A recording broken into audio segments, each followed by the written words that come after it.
weather report just doesn't make sense. We started calling it that, but like this isn't the weather; it's the news. So we'll transition away from that soon. But here we go. Tuesday, May 9th. What's going on in the plant-based world? Number one, our favorite fast food restaurant of all. I guess I'll go ahead and play their little theme song here. There you go. Now we're rocking. Yeah. Burger King. They keep doing it for plant-based people. It's just, head and shoulders above all the others as far as the effort they are making when it comes to big mainstream fast food restaurants. Once again, they've got a plant-forward pop-up. This time plant-forward, not totally plant-based. It's in Barcelona, great city, one of the favorite places I've been for sure. They're doing it for the month of May for the Westfield Good Festival, which is an event organized to celebrate Earth Month.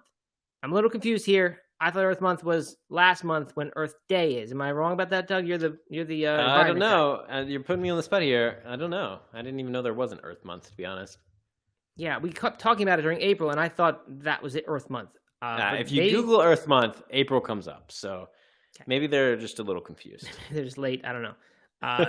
Wouldn't be the first time a Spanish person was late for something. I'll tell you that much. Anyway, so here's what they're doing. It's nothing new. It's just for temporary. It's a month.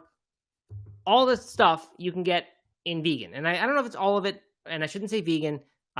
So ignore the sentence I just spoke. Not true. So not all of it, and not necessarily vegan, but they have food, right? They have food, right?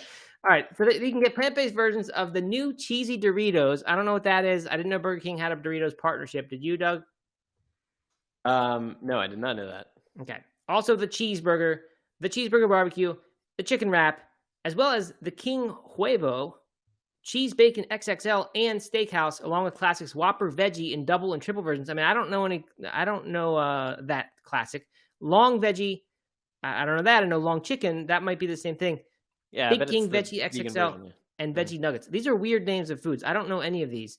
I think this is just what European Burger Kings do, or at least Spanish Burger King does.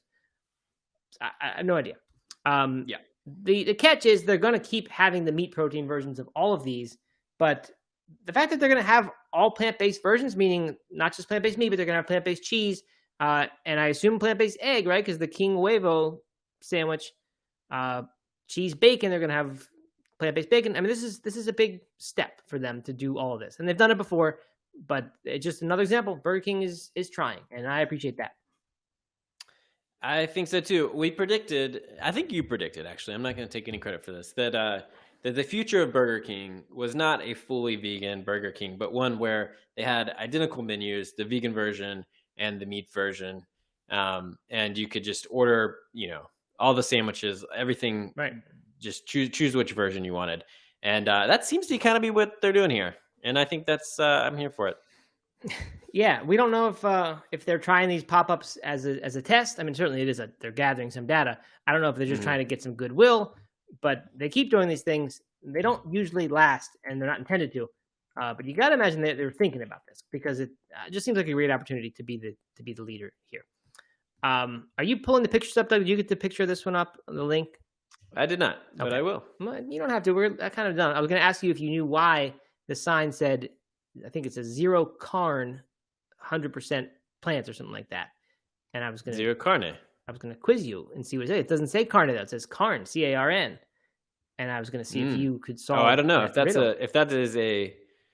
that's a Spanish, like a Spain Spanish thing. I don't know it. Well, you're close. It's a Catalan word.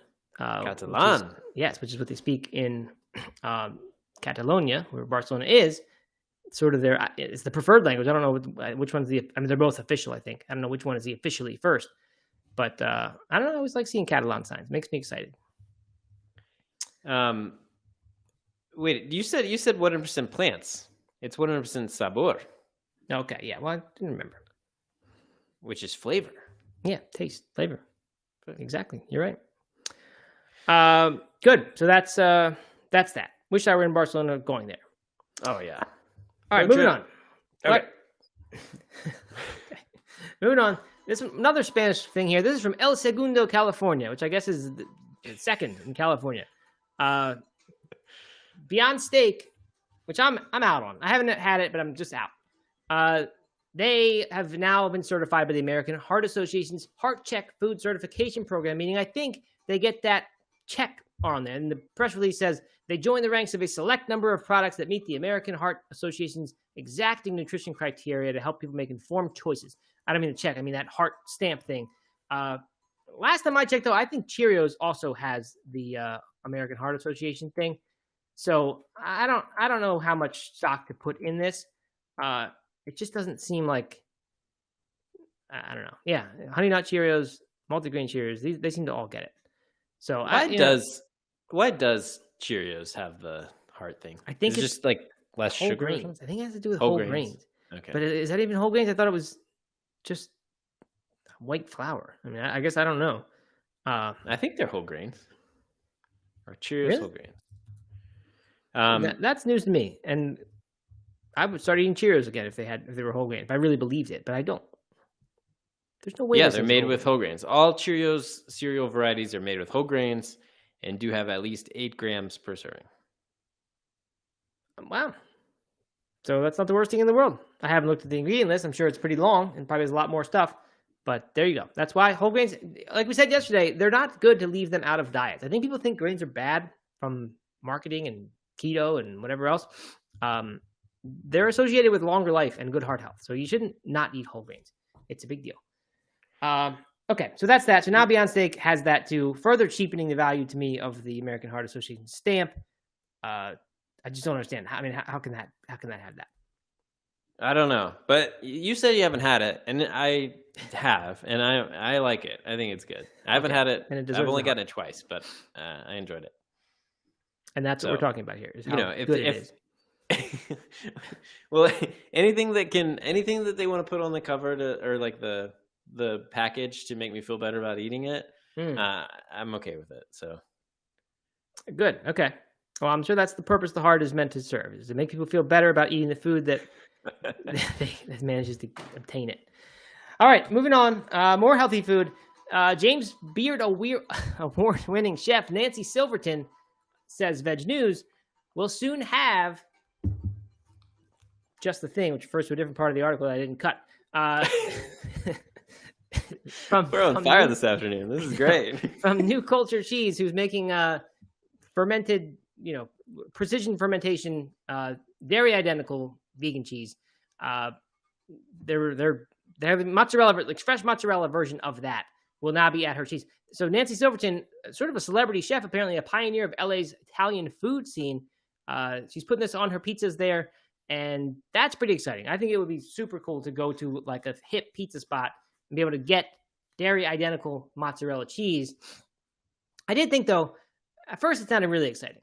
And then I thought people who are like really into mozzarella cheese, they, argue all the time over who's the best one, where you get the best kind. So like, just because we're saying dairy identical, like there's tons of variation in cheese, right? Even of a certain type, even when you're meeting all the criteria to call it mozzarella, there's all different things you can do with it. All our New Culture is doing, I think, is creating the whey protein, the casein they're using. So they're creating that amino acid from plants and then putting it with whatever else. And I guess they're still doing all the process that goes into normal cheese making, starting with that. But dairy identical just it seems like the wrong word to me. I haven't tasted these things side by side or anything, so I don't really know. But it just doesn't seem like it's identical to any dairy cheese. It just uses one protein. So I don't know. I don't fully get it, but I'm sure this is pretty good stuff. And apparently it has a unique mouthfeel, stretchiness, and melt of traditional dairy cheese. Yeah. Yeah, what does dairy? I mean, like, what does that even mean? I mean, all I can figure out that it means is that some of the protein in there is exactly the same as the dairy version. And in this case, it's casein. In other cases, it's whey. So, you still got to put in all these inputs that go into the rest that goes in the milk comes with sugar and all this other stuff that goes into normal cheese. So this has to be introduced separately.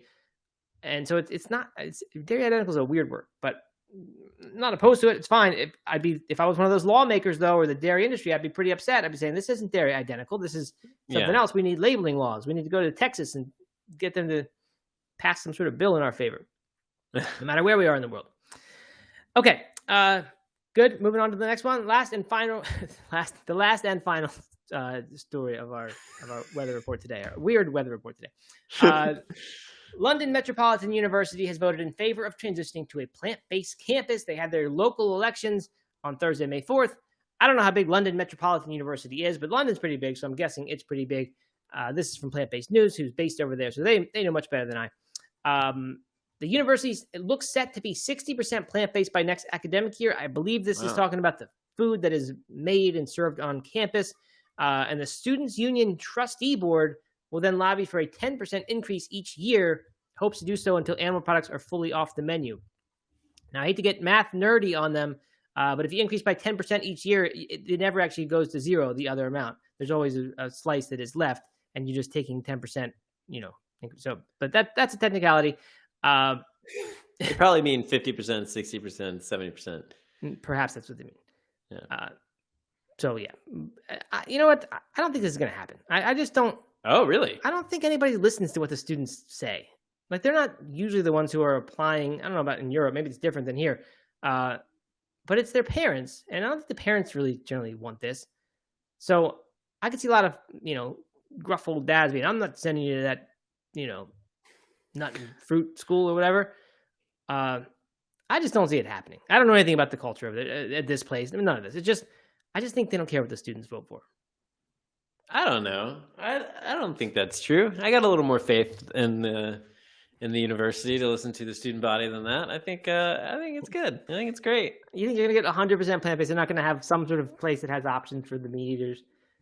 I mean, it's in London, right? I mean, meat eaters can get whatever they want anywhere they want. Right. And London is the number one top vegan city in the world, according to some sort of survey from a little while earlier this year. So maybe I'm wrong.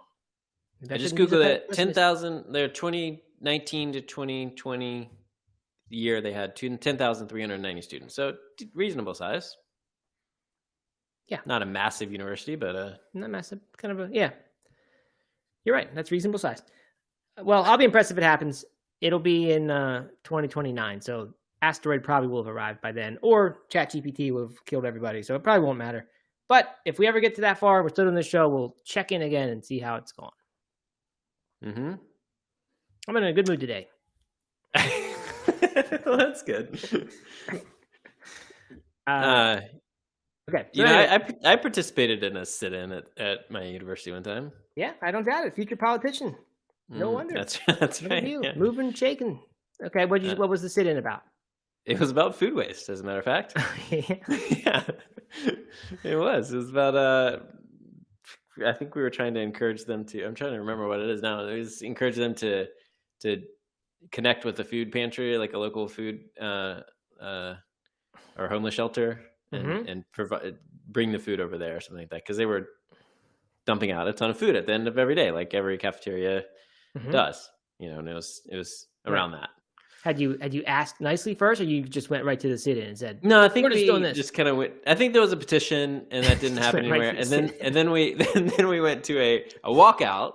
Okay. So everybody walked out of class and went to the chancellor's office and had a sit-in at the chancellor's office. I made it maybe like 2 or 3 hours, but some people, How many people walked out of the class? Like, what percentage of the class?